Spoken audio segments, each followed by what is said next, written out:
Ano man ang iyong etiko, nakatira ka man sa alinmang pulo, pinagkaisa tayo ng wikang Pilipino. Sa ating bansa, pinamumunuan tayo ng ating budhing Pangulo upang sa mga desisyon natin ay magkaisa tayo sa pagpapaunlad at pagpapatakbo ng bansang ito. Kaya layunin ng Pangulo ating isa puso. Ayon sa Pangulo, wika natin ang daang matuwid.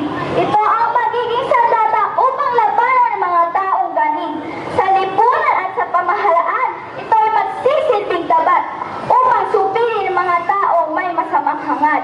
Makipot man ang daan patungo sa katwiran, mahirap man sa karamihan na sundin ang kabutihan.